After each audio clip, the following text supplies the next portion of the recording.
Om Namo Bhagavate Vasudevaya.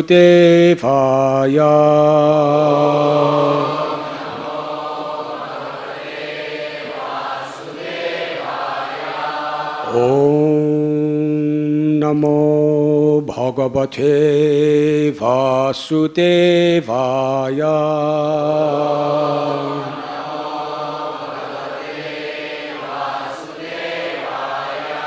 Om Namo Bhagavate Vasudevaya.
Janim asatha sato mritim utatmani yecha bidham.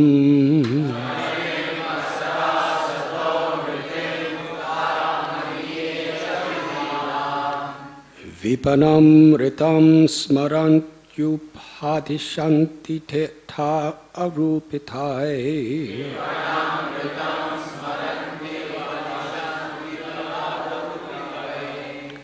Trikuna maya puman iti bidhayad abodhakrita.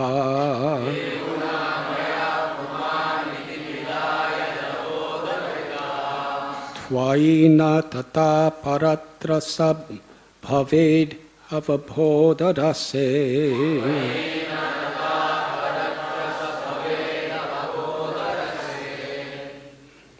Janim, creation.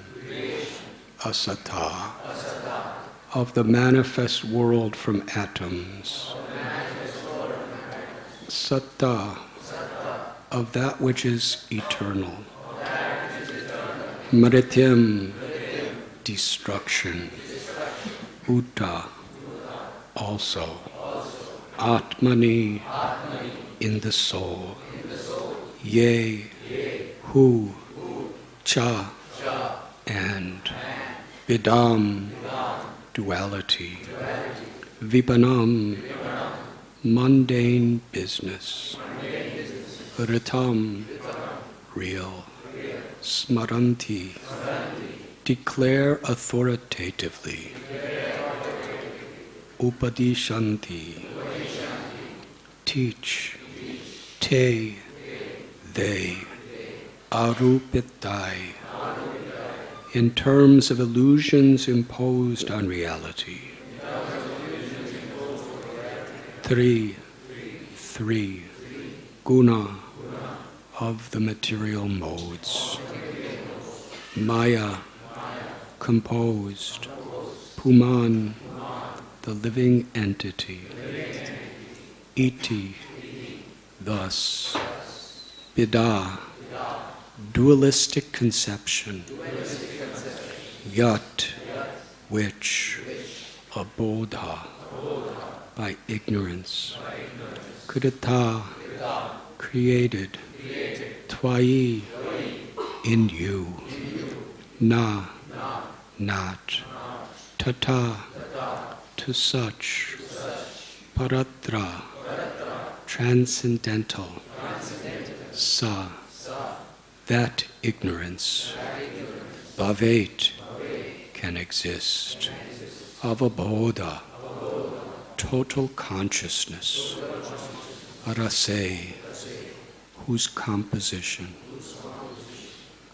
Supposed authorities who declare that matter is the origin of existence, that the permanent qualities of the soul can be destroyed, that the self is compounded of separate aspects of spirit and matter, or that matter transactions constitute reality.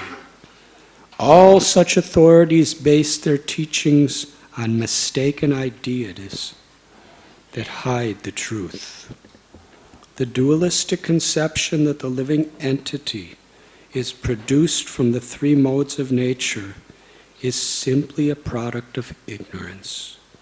Such a conception has no real basis in you, for you are transcendent to all illusion and always enjoy perfect, total awareness.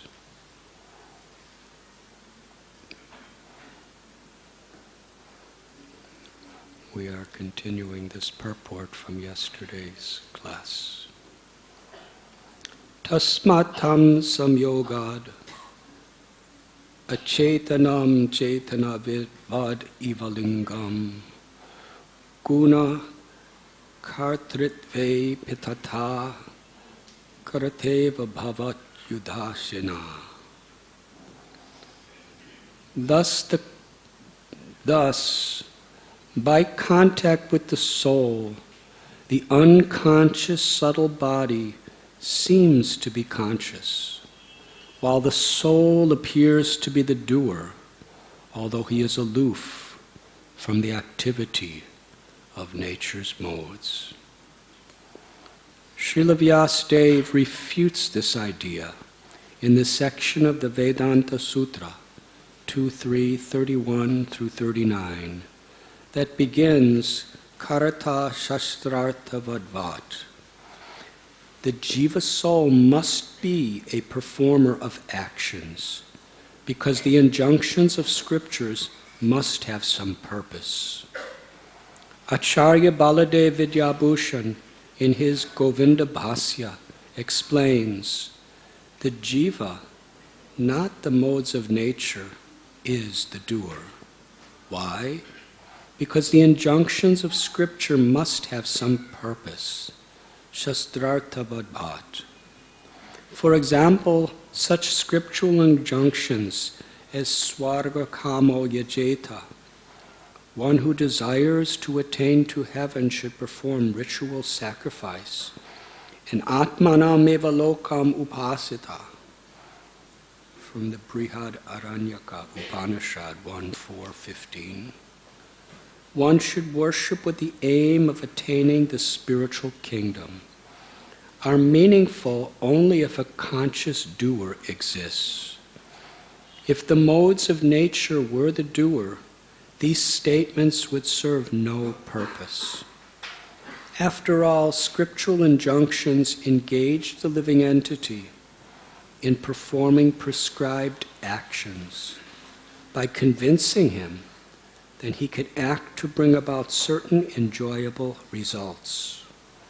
Such a mentality cannot be aroused in the inert modes of nature.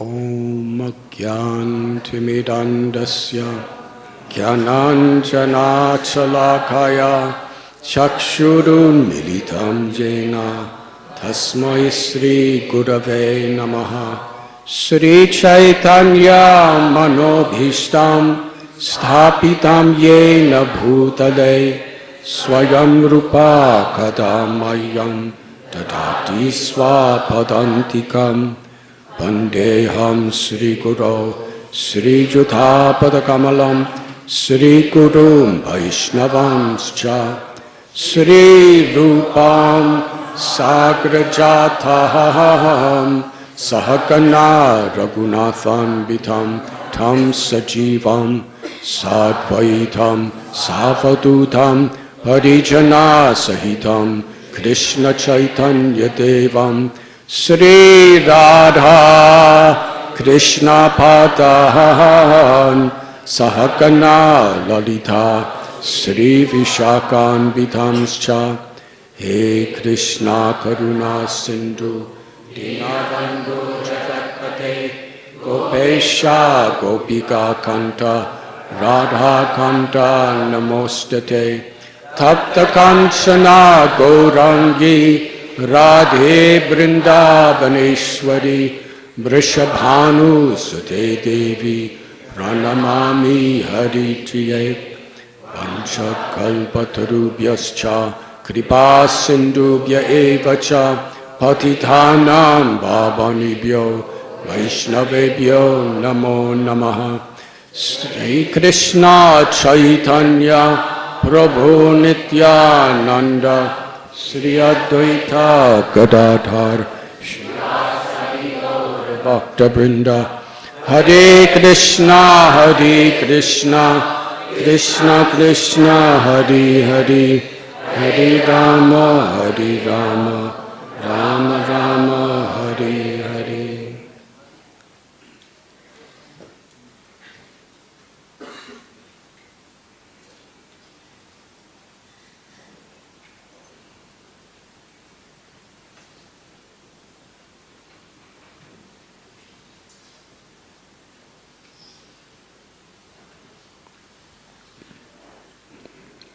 We are reading today from Srimad Bhagavatam, Canto 10, Chapter 87,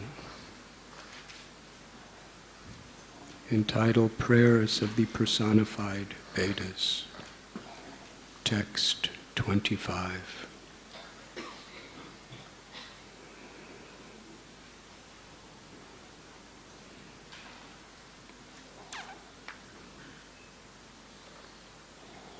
In the previous chapter, Shukadeva Goswami tells Parikshit Maharaj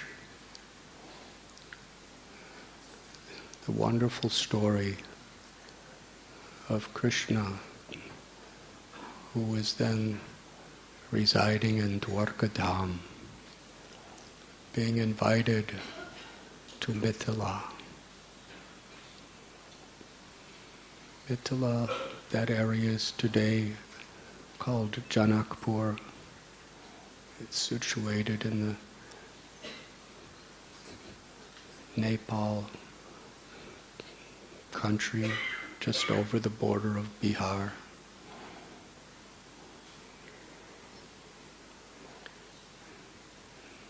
Krishna responded to the invitation, and among several of his associates and great sages, like Narada, he traveled all the way from Dwarka to Mithila. When he arrived at the border, everyone came to greet him, especially two people: the king of Mithila, Bahulasva, and a simple Brahmin named Shrutadev. Both with equal devotion wanted to serve Krishna with everything they had. They invited Krishna to their home. Here in India, it's very common. People invite you to their homes. And sometimes so many people invite you to their homes. If you go to one, then you insult the other, and if you go to none, you insult everyone. And you can't do everything. But Krishna doesn't have that problem. He expanded himself in two forms. And simultaneously, he went to the king's palace, which was incredibly ornate, opulent, full of riches and luxuries. He sat Krishna on a royal throne. He offered the best foods of the best cooks on gold and silver plates. He had dancers and singers perform for Krishna. He gave Krishna the most incredible, precious gifts, necklaces, precious gems. Meanwhile, simultaneously, Shrutadev just had a little straw hut. He didn't have a throne. He just had a straw mat. He put it on the floor. Said, Krishna, please sit. He went out and begged for food. And somehow collected some simple rice. He offered that to Krishna. And for entertainment, Shrutadev himself danced. And he had a little chadar that he was waving around.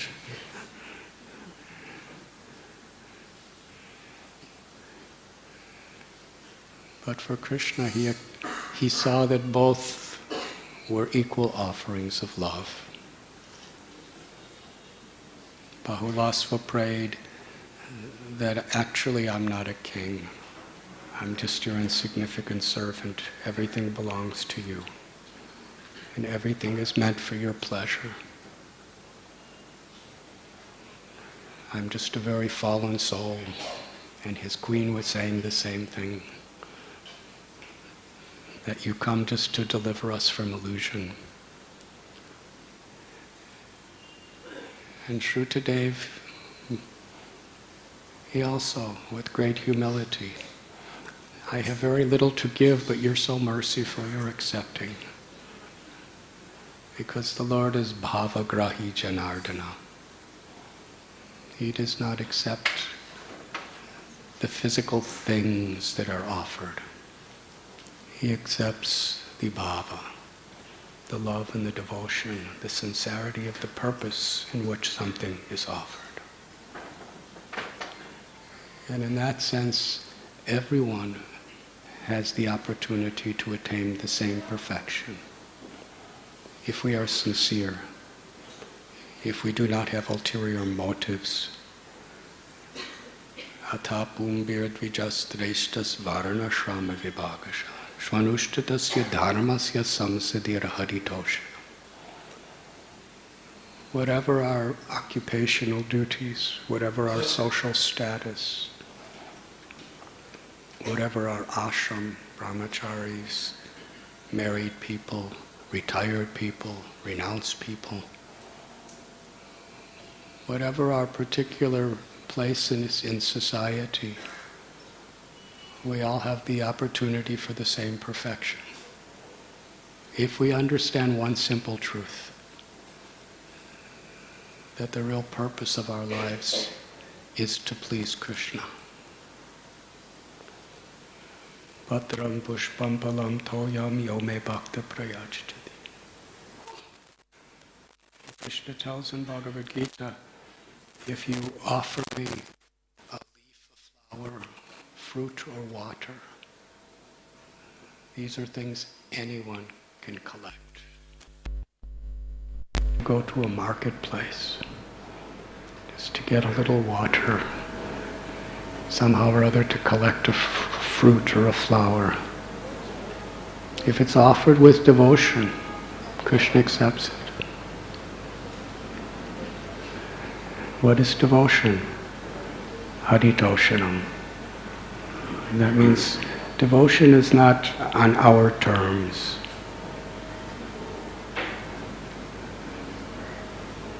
Devotion is not just a fervent mood of doing something with tears in your eyes.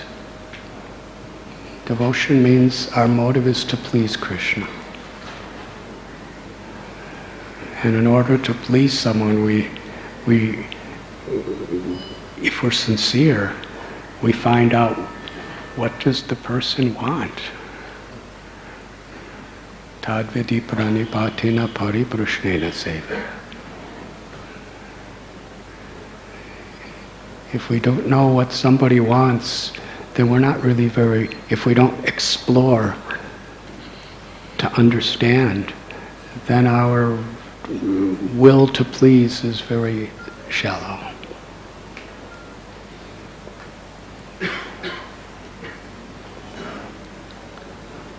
So for Krishna, he saw the chipped rice offered by Shrutadev, the same as he saw the most luxurious preparations, cooked in the finest ghee on the best plates. He saw Shrutadev's simple dancing. Doesn't explain he was a dancer either. But he saw that the same as Bahulasva bringing in.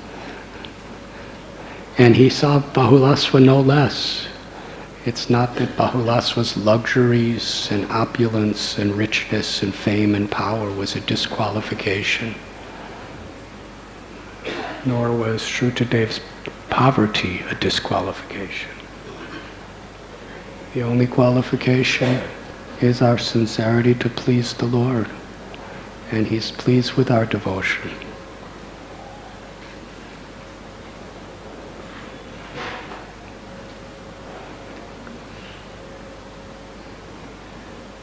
At the end of this chapter, Shukadev Goswami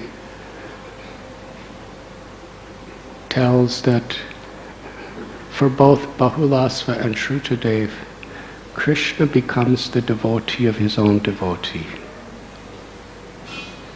That is his pleasure. In Bhagavad Gita, Arjuna is telling Krishna, bring my chariot between the two armies. Krishna's Parthasarathi. He's chariot driver. In yesterday's class it was cited the story of Sri Chaitanya Mahaprabhu and Sri Rangam,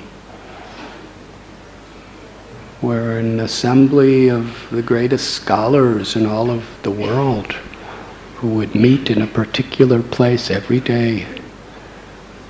One simple man was stumbling through his attempts to recite Bhagavad Gita and really not pronouncing anything correctly. And Brahmins in South India are quite concerned about how meticulously the pronunciation, the meter, the rhythm is when we recite. So why in the world would he go to such a place where he's really exposed as being practically illiterate? But every day he would go. Sometimes he was laughed upon, ridiculed, criticized.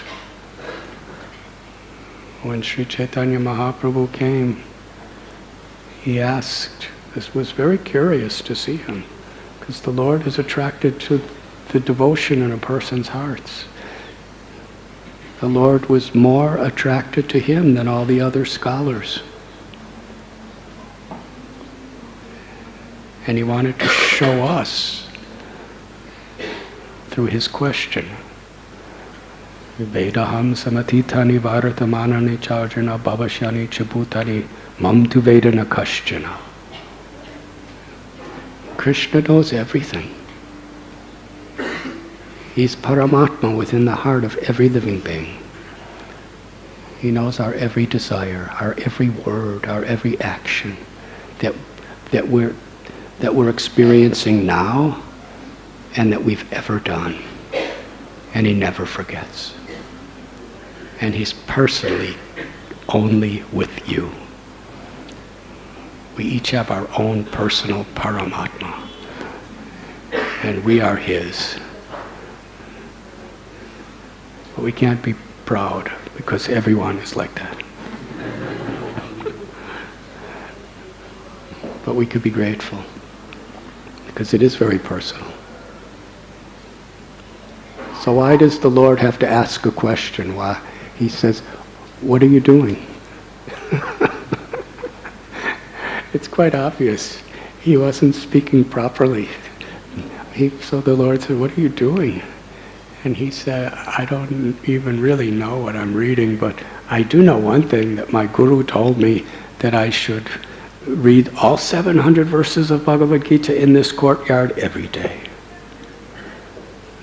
So to please him, I am doing it. Even though I'm so disqualified and everyone can see that, still I'm trying to carry out what my Guru asked me to do. Lord Chaitanya was so pleased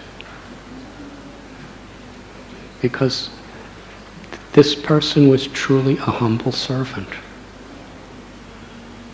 And the Lord asked, if you don't really understand what you're reading, then why are tears coming from your eyes? He said, when I think of Krishna, who is Parabrahman, the supreme absolute truth, the cause of all causes, the source of everything, Ishvara, the ultimate controller, he's assuming the role of the servant of his own devotee. He's driving the chariot.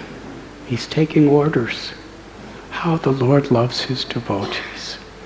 How the Lord is subordinate to the love of his devotees. That makes me cry.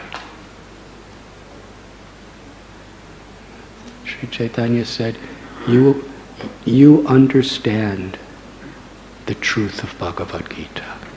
You are the authority. And then the Lord embraced him. And with that embrace, he invoked within the heart the awakening of the perfection of ecstatic prema, or love.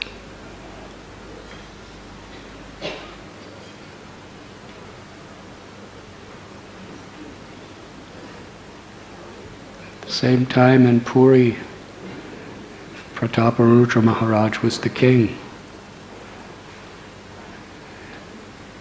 And he decided, if I can't get the Lord's mercy, what is the use of my kingdom? If it's not pleasing Lord Chaitanya, I'll give it all up. I'll become a mendicant. But all the devotees and the Lord himself saw what an important service he was doing.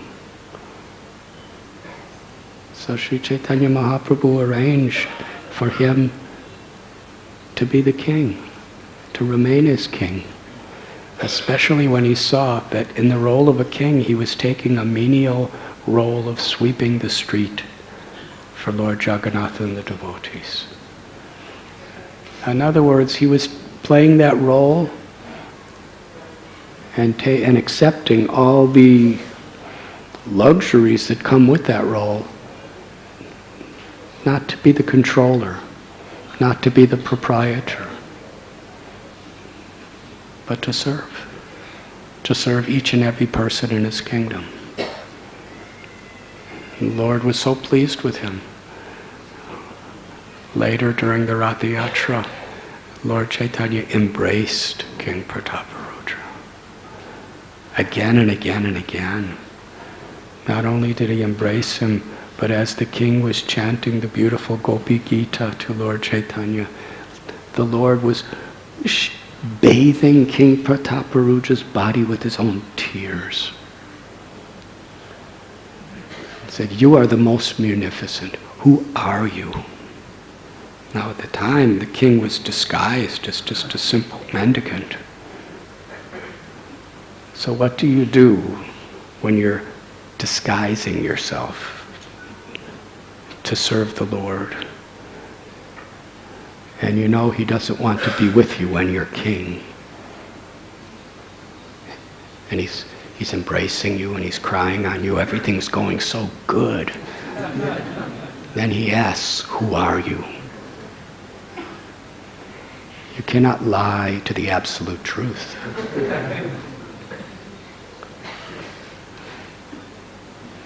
So he told the truth. He said, I'm King Prataparudra in disguise because I wanted to serve you. That's not actually the absolute truth. He spoke what is the real truth. He said, I am the servant of your servants. And my only aspiration is to be the servant of your servants. Because that's our constitutional nature. Jivera Swarupoi Krishnera Nityadas. This is the first principle of knowledge that Lord Chaitanya revealed to Srila Sanatana Goswami. That our true eternal identity is that we are forever, by our intrinsic nature, the servants of Krishna. And to serve means to please. And what pleases Krishna? To serve those who love. He loves. And he loves everybody.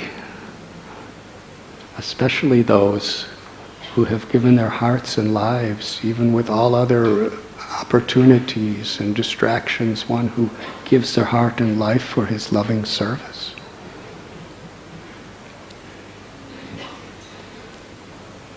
The Srimad Bhagavatam tells that by serving the great souls who have given their hearts and lives, Krishna is so pleased that he awakens the taste to hear about him.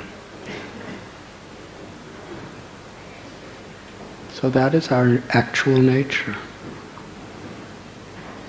And Sri Chaitanya Mahaprabhu, when he began his kirtan in front of Jagannath during the Ratha Yatra, he recited this verse, Naham vipro nacha narapatir napi vaishnav shudro. I am not a Brahmin, Kshatriya, Vaishya, Shudra, not a Brahmachari, Grihastha, Vanapras, Sannyas. Who am I? These are all designations. If we live according to the spiritual responsibilities of each of these designations to please the Lord, that's the path of perfection. But inherently, in whatever role I am, I understand that truly I'm the servant of the servant of the servant. Gopi bharatura padakamalayora das das anudas. And that's the only way to approach the Lord of the Gopis. We can't just by our intellect or by our austerity or by our popularity intrude in Krishna's divine Leela. Krishna is the Lord of the Gopis. Does not allow people just to attain it. But when he sees the sincerity in which a person truly is the servant of the servant of the servant, Krishna awakens from the core of our heart a taste to hear and to chant. And through that process he reveals himself as Gopinath.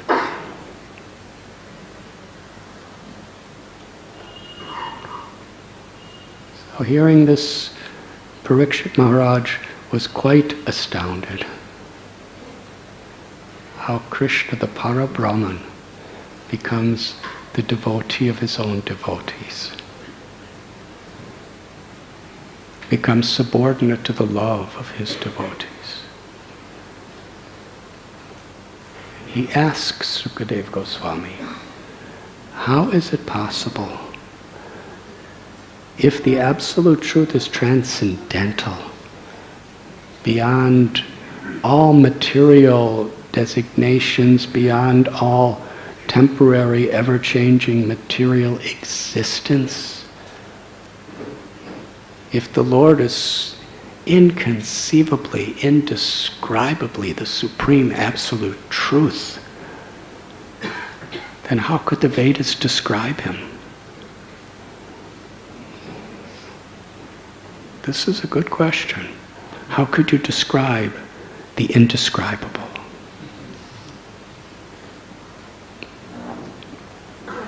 The Vedas give so many descriptions. But in the description it describes that the absolute truth is indescribable. So how could you describe the indescribable?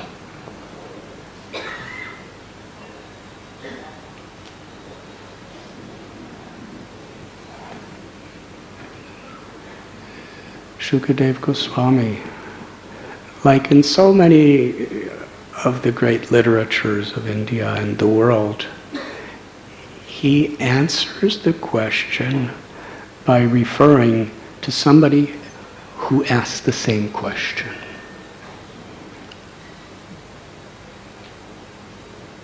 And that person answers the question by citing somebody who asks the same question. And that person answers the question by citing someone who asks the same question. Shukadeva Goswami describes one time when Narada Muni was traveling around the universe.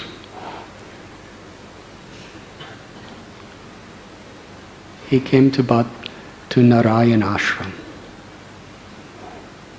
in the land of Bharat.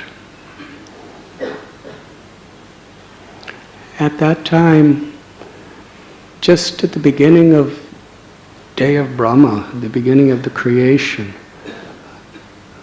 Narayan Rishi incarnated and went to this place, Narayan Ashram, Badrik Ashram, specifically to perform tapasya for the well-being of all living beings.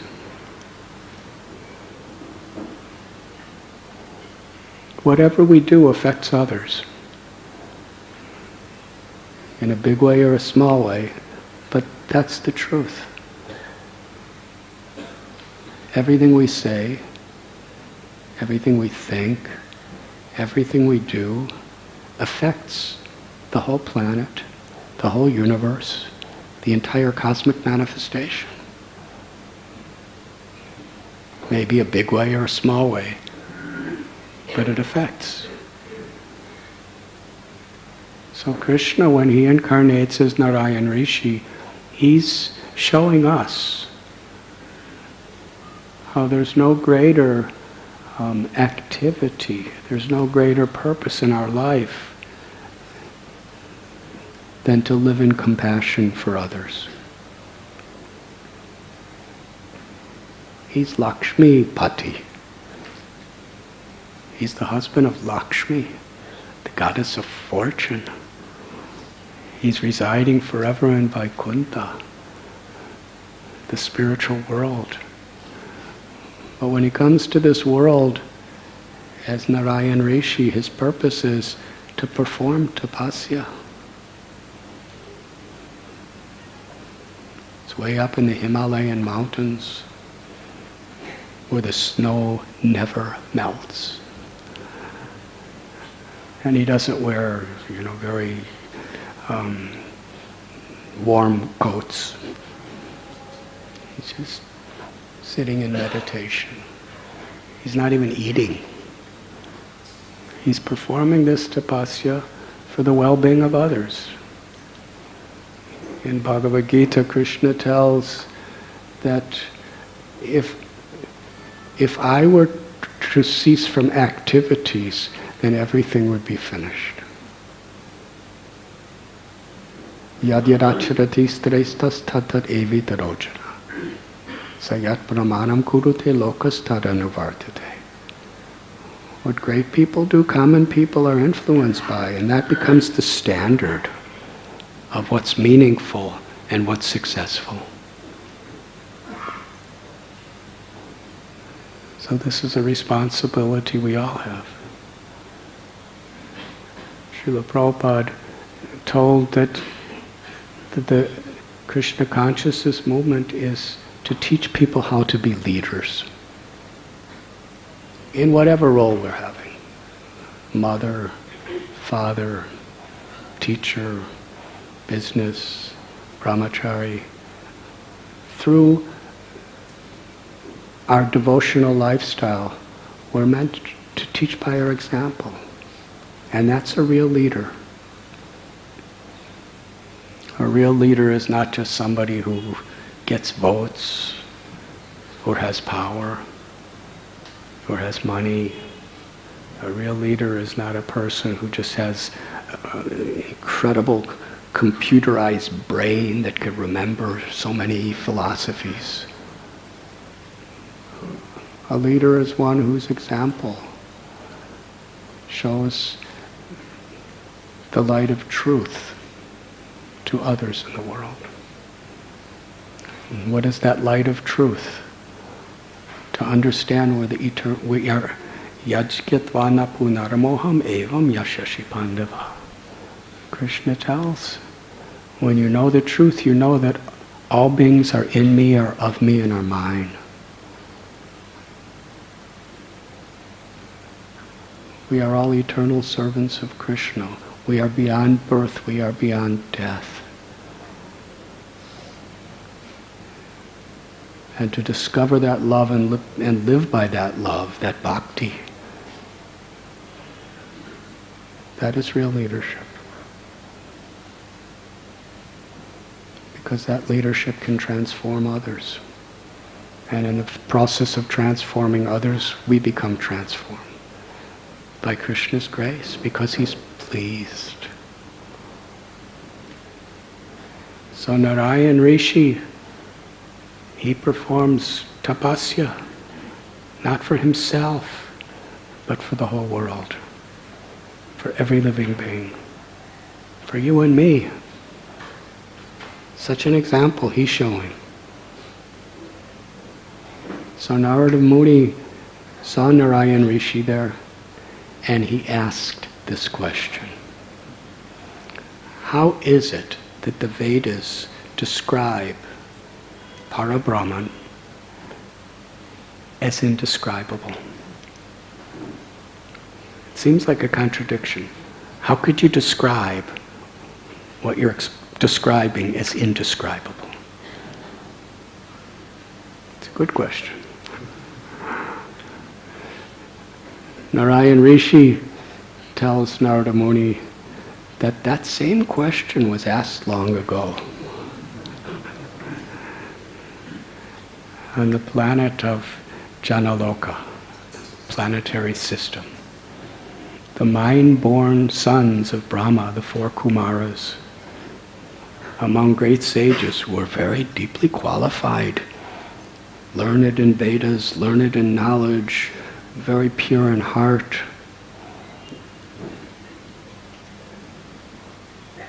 They asked the same question.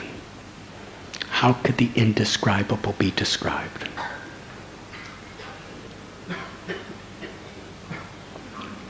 And among them, who were all equally qualified, how do you select who's going to speak the answer? Now, whoever's going to speak the answer is going to be in the scriptures forever. So most people would be tempted to say, I will speak.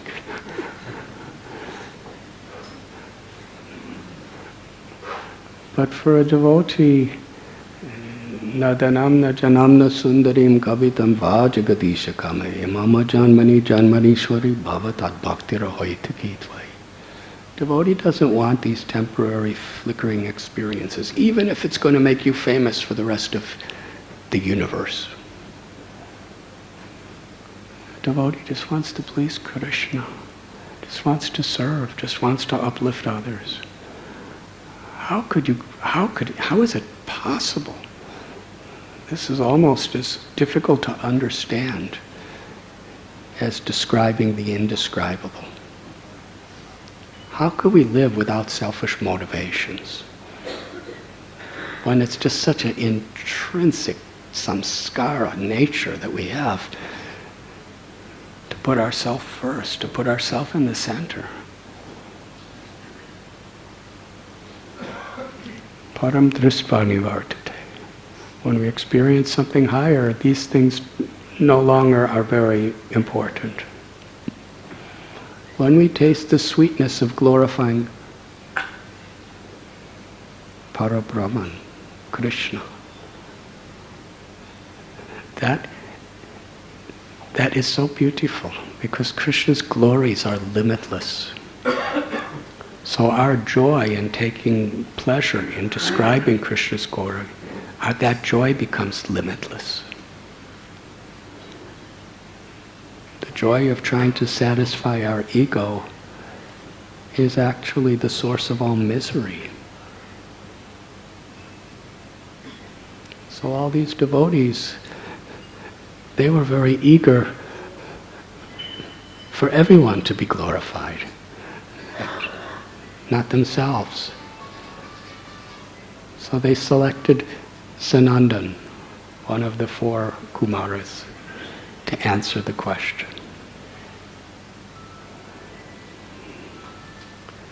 And Sanandan described how the same question was asked by somebody else.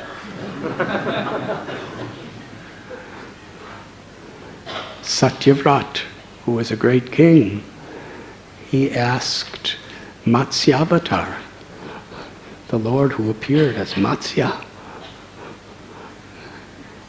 And Matsya explained. And there was a history. How at the time of dissolution of the universe, the Supreme Brahman, or Mahavishnu, takes rest. And when it's time for the creation to manifest again, Mahavishnu breathes. And through his breath, the Vedas manifest.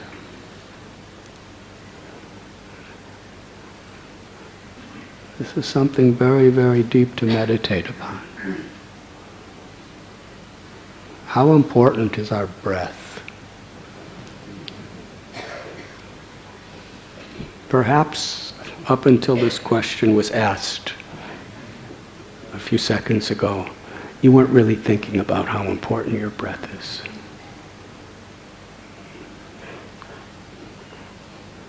But we cannot live without breathing. Every single cell of our body depends on breath. In the yogic process, we learn how when we tune into finer levels of the experience of breathing, prana, it awakens realizations, powers, what to speak of good health and peace of mind. So breath is so important. The breath of life. I mean, something we just cannot live without. It's the essence, very much the essence of this physical world is breath. The trees are breathing. Wherever there's life, there's a type of breathing. Maybe subtle, maybe very gross. Kumbhakarna was breathing. When he slept, he would snore. And when he would exhale, it was like a tornado. It was like a cyclone. It would just uproot trees. And anybody who was near him would just be blown away for miles. So they had to have a special place for him to sleep. And when he would inhale, that was worse. Because if you're anywhere within miles of him, when he inhales, you just get sucked into his nostrils, into his belly, and never come out. But even worse than that, because he was devouring all kinds of sentient beings, and they were all rotting in his stomach during his long sleep. When he would exhale, the fumes of all that rotting flesh in his body would permeate all directions. And even Rakshasas could not tolerate it. What to speak of vegetarian Vaishnavas.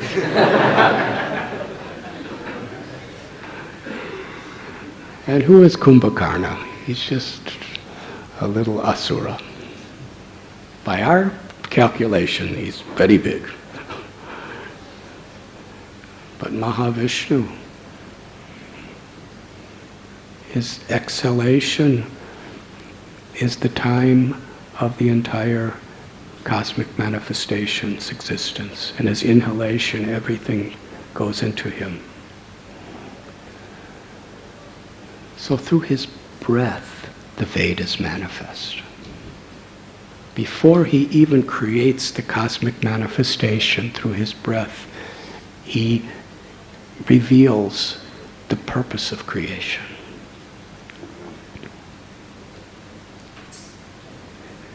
Everything has purpose. And Srila Prabhupada, when scientists would try to describe deeper, more subtle, or more gross aspects of the universe, this creation is inconceivable. Just think about it. Even the most powerful minds and intelligence with the most sophisticated technology,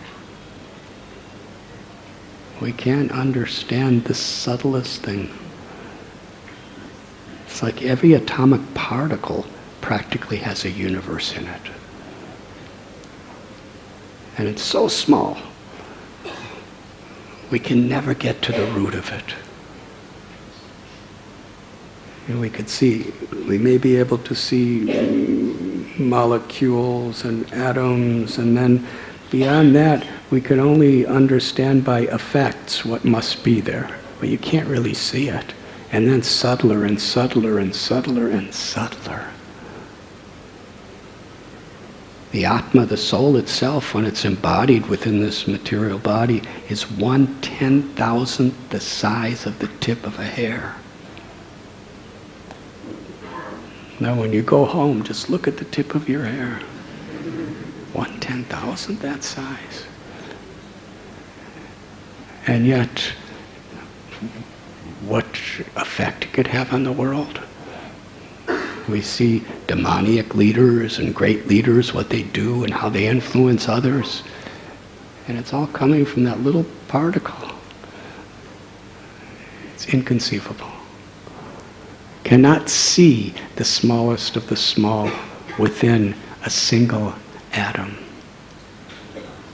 And then when we try to understand the universe with our greatest telescopes, how far could we see? There's limitless, beyond imagination, beyond that. So material creation is inconceivable if we really try to analyze it properly.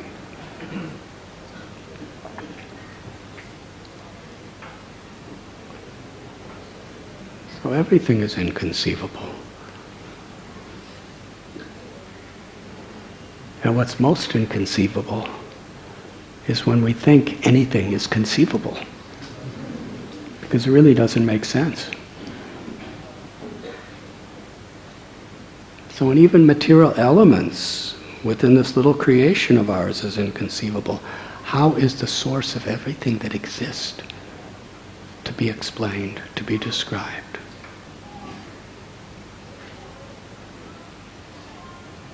So before creation is even made, the Lord breathes, and through his breath comes Vedas. What is Vedas? The Veda is Krishna, Mahavishnu, himself, telling us before anything else how I'm created, and most important, why I'm creating. This was Srila Prabhupada's challenge. You may be trying to understand how the world is existing with deeper depths, which is wonderful to understand how God is creating. But the most important question is why?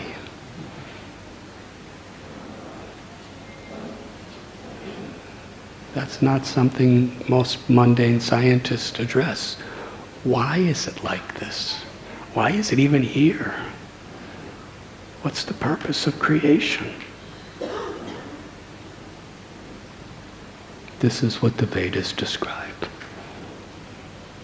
Bhagavan himself, God himself, is revealing the purpose of creation, the purpose of life.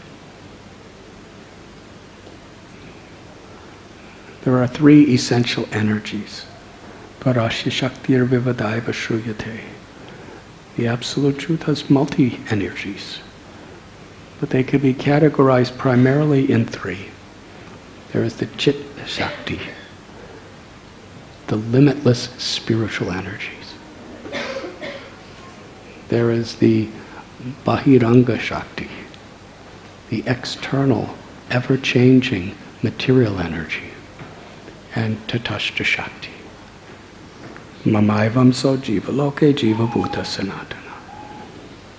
Every living being is a part of Krishna, a part of God. As a sun ray is in relationship to the entire sun planet, Krishna is the complete whole. And qualitatively we are identical to Krishna in the sense that we are Satchitananda, eternal, full of knowledge and full of bliss. And our deepest propensity is to know God and to love God. Ananda, and to feel limitless happiness in that love. Quantitatively we are a part and the Absolute Truth as a whole. Janmadya Shayataha, Vedanta Sutra begins. That the Absolute Truth is from whom everything emanates. All material and spiritual worlds, Krishna tells in Gita, emanate from me. Aham sarvasya prabhavo mata sarvam pravartate. Iti matva bhajante mam buddha bhava samandata. All material and all spiritual worlds emanates from me.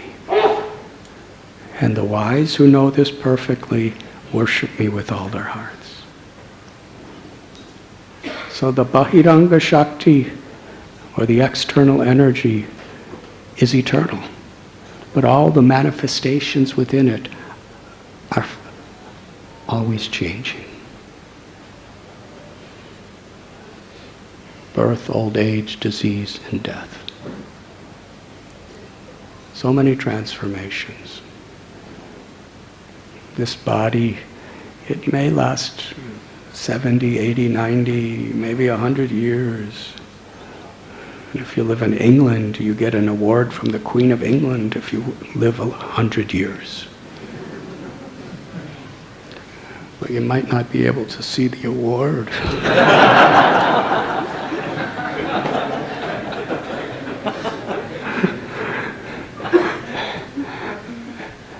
That person would trade that award for a younger body within a second. But inevitably death and rebirth. So material energy, everything's always changing. By the power of time, the sun planet is going to burn out. By the power of time, the earth is going to just be dust. And on the earth, all the oceans will evaporate. All the mountains will be pulverized. And what to speak of our little bodies, and our houses, and our bank account, and all the things we like, and all the people we like. It's all fleeting. So this is the Bahiranga Shakti, the external energy, where everything is changing. And no matter what we do, we can't stop that changing. Srila Prabhupada explained, even the wealthiest billionaires,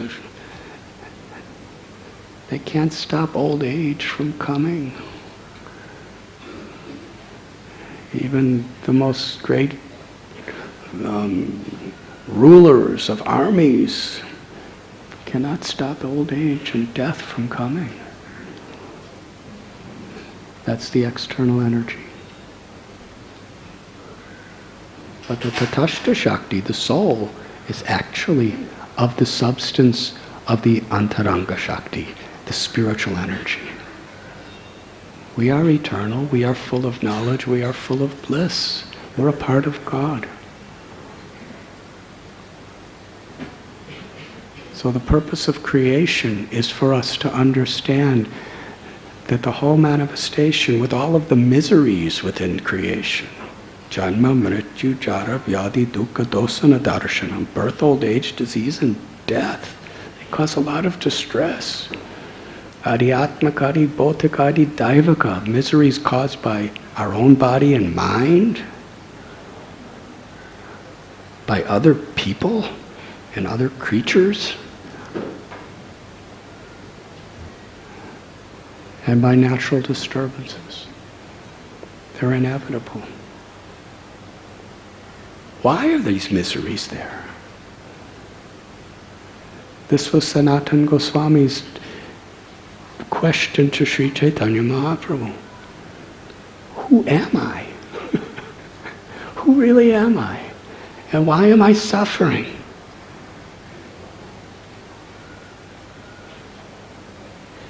The purpose of creation is that every jiva has free will.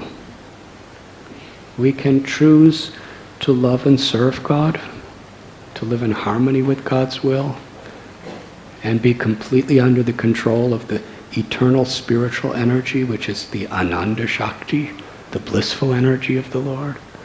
Or we could choose to try to be an independent controller, proprietor, and enjoyer. And the elements of material nature are just opportunities for us to try to be an enjoyer separate from our nature, our spiritual nature. And the miseries are there to gradually wake us up, to eventually question, what is this happiness I'm striving for in this world? When everything's going to evaporate, everyone's going to die, everything I have is going to be taken away, padam padam yad vipadam natesham, at any moment. Yudhisthira Maharaj asked Dharmaraj, in the form of a yaksha, what is the most incredible thing in all the world? And yaksha told him, the most incredible thing is everyone's dying, and all around you, you see, throughout history, everyone in history has died. And everyone around you is in the process of dying, and we see that, and we still don't take it seriously that I'm going to die. And if we do, we become all afraid. We try to block it out. But it could come at any moment. The Srimad Bhagavatam was spoken to Parikshit because he had 7 days to live. So it was very much aware, he was very much aware of his mortality. So he was seeking what's beyond. I only have 7 days to live. Really, what is the importance of my palace and my jewels and my wealth and my education and my power and all this stuff? Who am I? And what is beyond death? So the whole creation is to facilitate people who want to enjoy separate from our eternal relationship with Bhagavan, with Sri Krishna, to have a chance to do so. But the limitations, the power of time, and the miseries caused by by time are to show us that actually we can never be happy. Like a fish out of water. If you put a fish in the sand, even if you give the fish the nicest jewels, build a nice house for the fish, give the fish a BMW, the most beautiful female fish to lay beside him, or male fish if it's a girl. As long as it's in the sand, it's not going to be happy. As soon as you put in the water, he's happy. So our nature is a tato brahma jigyasa, to understand who we truly are. We're eternal, we're beyond this body. This body is a wonderful instrument to serve the Lord while we're here.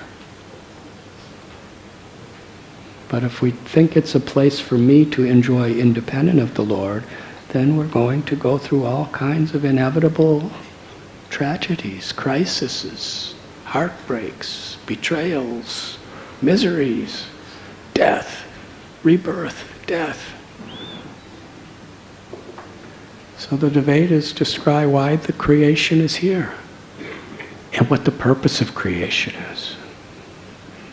Atato Brahma Jigyasa. When we see and when we experience and we come in contact, sadhu sangha, sadhu sangha, sadhu sangha, sarva sastra koi, lava matra sadhu sangha, sarva siddhi hoy. A moment's association with the sadhu is more precious than all the wealth in creation. Because when we associate with sadhu, with the self-realized soul, it opens up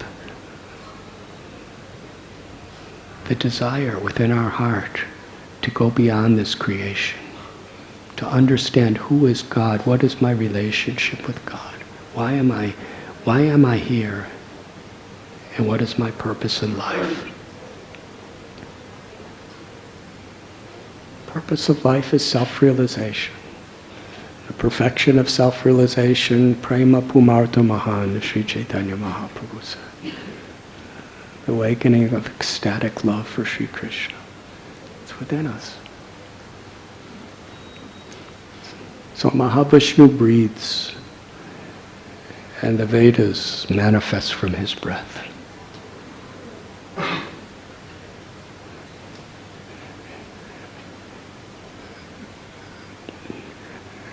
Now usually you can't see breath so much. And you can't actually hear breath either. You could hear as breath is coming through, various organs of our body, but you can't really hear the breath. Breath is so subtle. It's beyond the ears. It's beyond the very gross senses, although it's the support for all the gross senses. So by Krishna's arrangement, out of his mercy to everyone, the Vedas personify. They actually take forms. And each Veda has a particular realization of the absolute truth. And it's describing. And those personified Vedas, they by their own example show what their purpose is. With folded hands, they offer beautiful prayers to Lord Vishnu. And those prayers of the personified Vedas speak the various levels of realization that we can achieve through studying the Vedas. It describes how this material world is created. It describes how this cosmic manifestation is created, sustained, and annihilated. The Sankhya philosophy describes in great detail the science of the various elements of material creation, down to the principles of time in the subtlest form within the atom, to the unlimited spectrum of reality in the cosmic manifestation beyond this universe. This universe is like a tiny little mustard seed in a mass ocean of mustard seeds. It's incredible. And then it's describing various levels of realization of the one supreme truth who's the source of everything. Vadanti tat tattvavidas tattvam yadganamadvayam brahmeti paramatmeti bhagavaniti shabdyate. The absolute truth in this verse of the Srimad Bhagavat tells is non-dual. It's Advaita. But within that Advaita, there is limitless variegatedness. And that one supreme truth, the Brahman, appears as Brahman, Paramatma, and Bhagavan. The Srimad Bhagavatam describes the highest, fullest realization of the Lord, which includes the all-pervading, formless, infinite light of Brahman. The Paramatma who's seated in the heart of every living being throughout the cosmic creation. The source of all is Bhagavan. The the supreme unlimited personality of Godhead. And different Vedas are it's specifically Upanishads are describing different aspects of that one truth.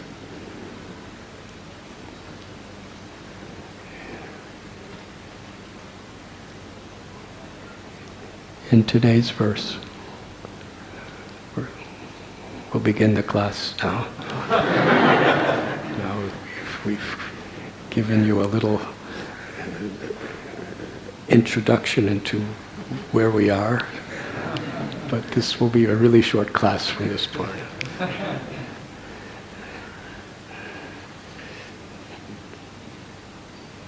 There is the idea, because there are so many different philosophers, so many different teachers throughout history who are approaching the same truth from different perspectives.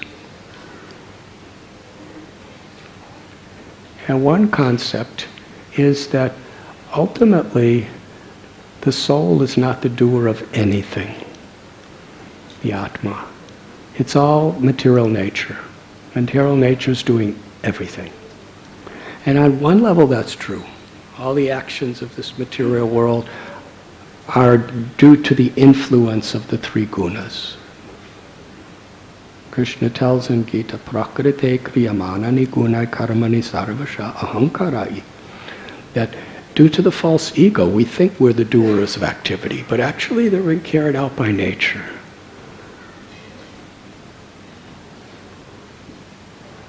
But at the same time, this is what's being addressed in this verse. What is the use of the Vedas? What is the yada yada hi dharmasya glanir bhavati varata? What is the use of all these avatars descending into the world if it's all Rajaguna, Tamaguna, Sattvaguna, the material modes of nature is the cause of everything that's happening? Why the Lord gives Vedas? Why the Lord incarnates into the world? What's the use? And this is the heart of the Vedanta. Vedanta Sutra very clearly explains, Vyasadeva, the author, that we all have free will, that the jiva has free will. Yes, material nature is the cause of so many of the decisions that we make because we're so deeply influenced, but we have free will. We have the will to understand whether we want to live in the mode of goodness, passion, or ignorance.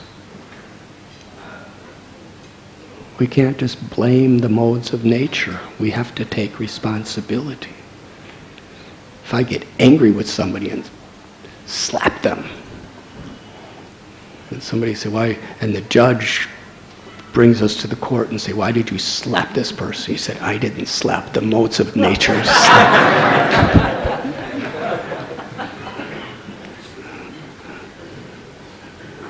What he'll probably do, he'll probably put you in the psychiatric division of the prison house. This person is crazy. You're responsible. Yes. If you just decide for breakfast today I am going to eat a razor blade. Forgive this example. Swamis have different ways of thinking. So you eat the razor blade, and then you're in the hospital and you're suffering miserably and you're on the verge of death, and somebody says, why did you eat the razor blade? No, I didn't do it. It was the three modes of material nature that ate the razor. We have choice at every moment. And specifically as human beings, at Tato Brahma Jigyasa, we have choice. We can inquire into, what's happening in the elections. We have the choice of worrying about the monetary adjustments in the Indian financial system, which we have to deal with those things. We have to deal with this world in a responsible way. But our real purpose in life is not that. Our real purpose of life is to inquire, who am I? Who is Krishna? So the Vedas teach us that we all have free will, and the soul has free will.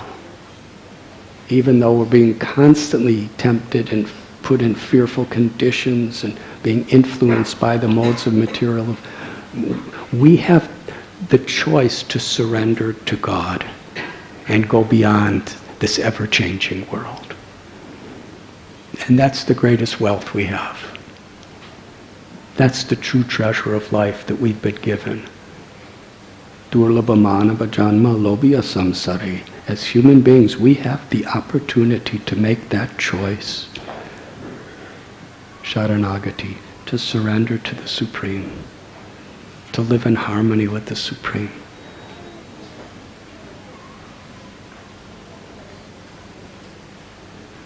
So the Vedas are teaching this. And then it's teaching various aspects of the Supreme, and every aspect of the Supreme is indescribable and inconceivable.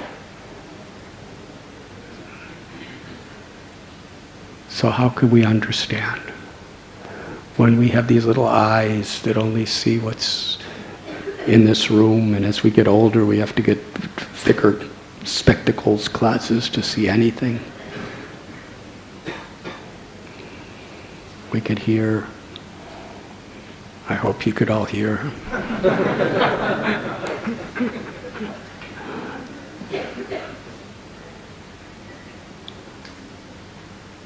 We're very limited. And God is all great. And God is not material. How could you see something that's not material with material eyes? How could you hear something with material ears that's transcendental to material existence?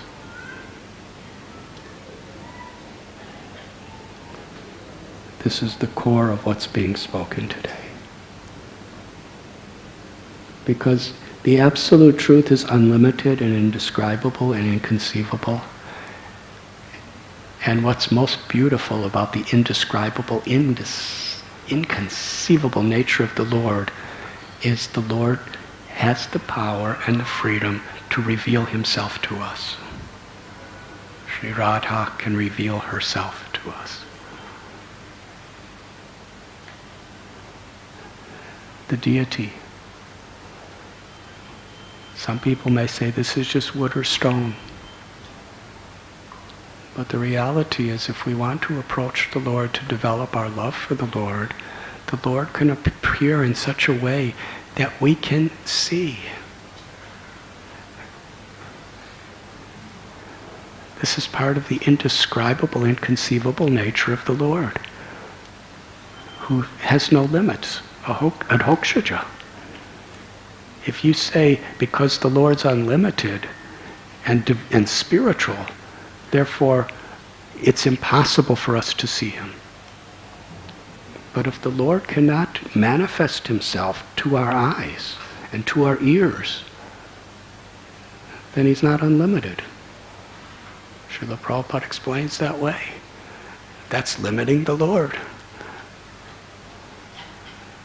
The Lord can manifest himself through material nature to reveal himself to us and to give us a very tangible opportunity to actually serve and love. So the Vedic literatures are describing the indescribable with words that we could hear with our mundane little ears. And our ears are quite mundane. But transcendental sound vibration, if we're sincere, if we're actually seeking God in these great literatures, then God, yegatamam prapadyante tam stataiva bhajamyam. As we surrender, Krishna reveals himself. It describes in Srimad Bhagavatam the features of Krishna. The Gopal Tapani Upanishad describes how Krishna has beautiful lotus-like eyes and his complexion is dark like a tamal tree or a monsoon rain cloud. And he has a beautiful peacock feather, and his beautiful hair that's like silk, like black silk, that's circling around his moon-like face. His lips illuminate all directions with the color of a bimba fruit. His nose like a sesame seed. How he's standing in his threefold bending form and he's playing his flute. So academic people read that, and they just make an academic study about it. About this is how people in India who study the Vedas think about God. And they get PhDs. And that's their realization. But if we actually approach in the association of those who love God, sadhu sangha. Lord Chaitanya said the sadhu sangha is the most precious thing in all of creation because it opens the heart. That company with saintly people. Shushushosha dadanasya vasudeva katarushi syanmahatsevaya vipra punya tirtana sevana. When we serve great people, Krishna is pleased. And then when we hear the Vedas, Krishna actually reveals, he actually opens our hearts and gives us experience and realization of the indescribable divine realm by hearing the Vedas. Saranvatam swakata Krishna punja sravana kirtana haridyantasto hyavadrani vidunoti suritsatam. When we hear from the Srimad Bhagavatam, these Vedic literatures, when we hear with an eagerness to serve great people, faith develops in our heart. Adosha dadata sadhu sangota bhajanakriya. In the association of great souls, that faith is nourished. And when we read with such faith, with a service attitude,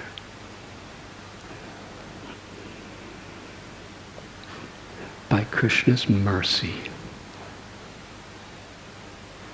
And that mercy, that kripa, that daya, is the ultimate power in all creation and beyond. Because through mercy, premanjana churita bhakti vilochanena, through mercy, Krishna could reveal himself fully in the form of the deity. Where we're not just seeing wood or stone, we're seeing that this is God. He's revealing himself to me in this form. We could see the presence of God in the heart of all living beings. It's repeated in the Bhagavad Gita and the Srimad Bhagavatam and in all these great Vaishnava literatures that a great personality sees everyone with equal vision. Paddhata samadarshana. Doesn't have friends or enemies. Because it's actually when you understand your own self, Krishna reveals how he's present in everyone's heart. That's not, it begins theoretical. We hear about it. And then we practice sadhana. Adosha tata sadhu sangota bhajana kriya. This bhajana kriya, by our sadhana in the association of sincere people, by hearing and by chanting, when we develop a taste for hearing about Krishna in this way, Krishna is so pleased that we're enthusiastic to hear about him and chant about him, and we're really trying to overcome our ego by serving others, trinadapi sunichena, and we're really seeking shelter in his holy names.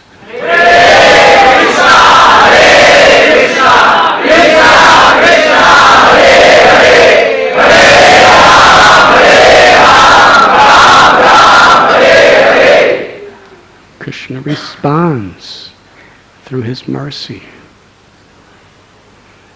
In the Damodar Leela, Yashoda Mai tried to put the rope around Krishna's waist, but no matter how many ropes she tied together, his waist was the same size, but it was always the width of 2 fingers too short. Our Acharya Vishwanath Chakravarti Thakur describes the nature of those 2 fingers, what they represent. In order to really connect to Krishna, 2 things are required. One is the sincerity of our effort, how we utilize our God-given free will to sincerely, with enthusiasm, with determination, with patience, to try to purify ourselves, to try to please Krishna, to try to serve.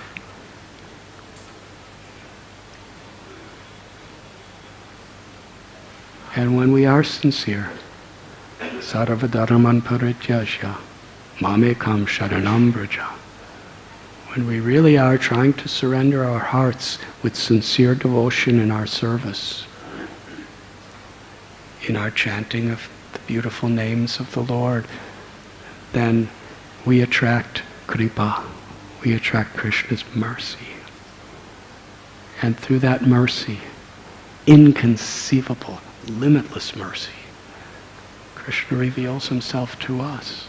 Sri Radha reveals herself to us. And then what's indescribable is describable by Krishna's mercy. So I tried to describe all these things. Srila Prabhupada ki jai. Thank you very much.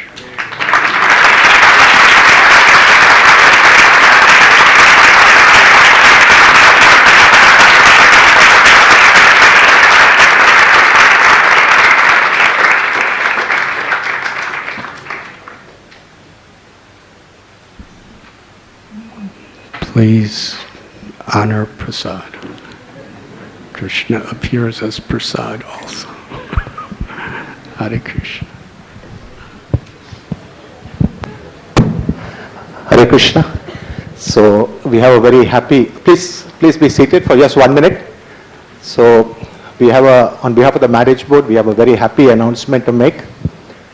So we have 2 wonderful grahasthas who, with the blessings of their parents, have decided to enter into the grahastha ashram.